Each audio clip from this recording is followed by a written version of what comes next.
Olá traders, Vini Lang aqui, vou fazer análise da Chainlink, tá? Uma análise um pouco mais completa e quero falar um pouco mais também dessa consolidação aqui numa perspectiva de Elliott, porque também a gente tem padrões parecidos na Matic e na ADA, tá? Então pretendo fazer análise da ADA e da Matic hoje com caráter aí mais educacional para vocês perceberem as semelhanças nos padrões dentro das ondas de Elliott, beleza?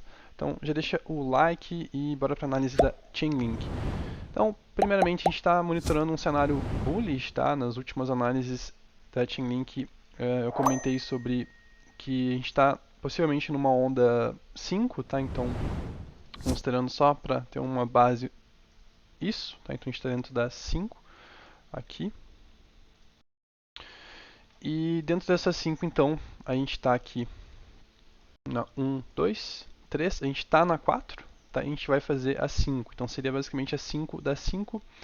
E o que eu queria dizer com isso é sobre a ideia da onda 4, tá? A onda 4 sempre ela é, sempre não, mas a maioria das vezes ela é prolongada, tá? E ela assume os padrões mais dúbios que a gente pode ter falando de Elliott, tá? Inclusive é isso que a gente está tendo na Link no momento. Então tem duas possibilidades aqui que eu vejo para esse padrão aqui da Link.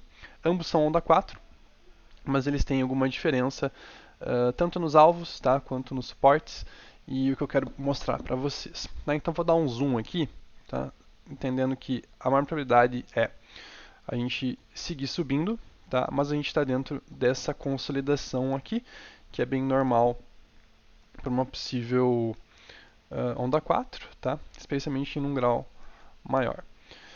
Tá? Então a primeira probabilidade é, podem ver, né, que a gente teve aqui um rompimento falso, né? E nas últimas análises eu estava comentando sobre isso aqui ser uma onda B, tá? Então esse tipo de padrão aqui a gente interpretaria como WX, tá? Que falha em fazer uma onda 1, e aqui a gente estaria na Y, que seria, no caso, a maior, e dentro da Y, então, no caso, a gente faz um ABC. Então, a gente fez a onda A, a gente estaria na onda B, e a gente vai fazer uma onda C aqui, nessa contagem, assim, que, digamos, é um pouco mais complexa, e que não mudaria, digamos, as correções que a gente está dizendo, né, para a Link, desde que ela formou esse topo aqui, os pontos de correção, tá? Que seriam basicamente aqui, entre o 0,23 e o 0,5, tá? Então o 0,5 ele viria até essa região dos $11, tá? Para isso aqui acontecer, tá? A gente tem que perder essa região aqui dos 13,49, tá? Então falta price action ainda para a gente dizer qual que é a maior probabilidade da Link, tá? Mas tem duas. Então uma que ela está dentro desse movimento corretivo aqui, tá? Então poderia vir até essa região dos 16,70, tá? E depois perder essa região. E perdendo a região aqui dos 13,50 a gente corrigiria aqui, tá? Então a gente tem aqui uma potencial buy zone, caso perca essa região aqui dos 13,60, tá? E a gente tem também, à medida que a gente faz isso, um alvo aqui. O alvo no geral, na verdade, ele não vai mudar muito, tá? Do que a gente já estava monitorando. Eu só até vou acrescentar outro aqui para falar do próximo padrão que a gente pode ter. Deixa eu colocar aqui o 3 laranja. Tá? Então esse é uma possibilidade para Link, tá? Seria a possibilidade, digamos assim, que demoraria mais a ser feita, tá? A ADA está com um padrão parecido, a Matic está com um padrão parecido, então por isso que eu quis passar para vocês. Acho que vendo as três vai dar para ter uma base do tipo de consolidação e padrões que uma onda 4 pode fazer, tá? Então, vou apagar tudo isso, só fiquem atentos que, resumindo, perdendo os 13,59, que é um ponto chave aqui, para Link ela pode ir tranquilamente ao próximo range entre 12,10 e 10,70, tá? Então essa é uma possibilidade. A outra possibilidade é que ela está dentro de um triângulo, tá? Então a gente traçaria essa linha aqui, tá? E uma linha aqui, tá? Para desenhar um triângulo bonitinho. Então triângulos, tá? Da perspectiva de Elliott, eles basicamente são A, B, C. A gente estaria na D, E, tá? Então esse tipo de triângulo aqui, em que a onda B ela passa do topo anterior, ele é um triângulo mais bullish, tá? E basicamente é outra possibilidade que a Link pode estar fazendo, tá? Então ela estaria na D, tá? Essa D, da mesma forma, né, ela poderia vir... Vou colocar a fibo normal aqui, na verdade.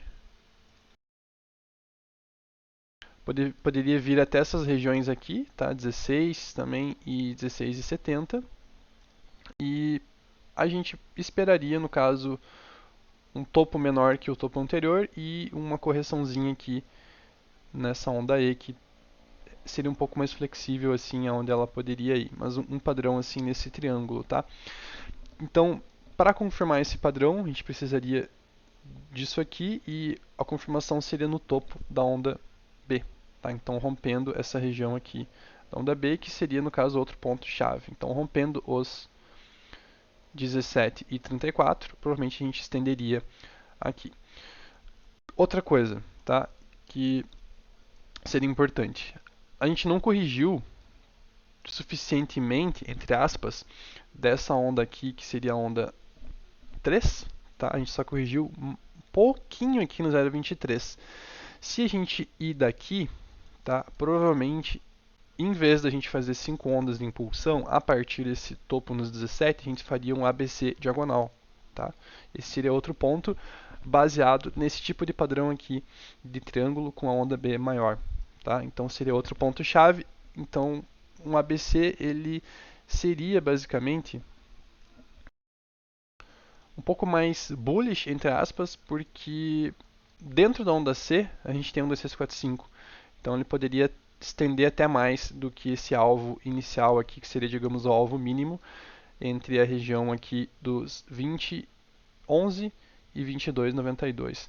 Tá? Então, resumindo, passei um pouco mais de microestruturas aqui só para vocês terem uma base, já que a ADA e a Matic elas vão estar estão fazendo padrões parecidos, tá? Mas percebam que a base de range que a gente sempre chama atenção não muda, tá? Ou seja, se a gente perde a região dos 13, a gente deve ir no próximo range nos 11. Se a gente ganha a região dos 17, que é o topo anterior, a gente deve ir até a próxima resistência.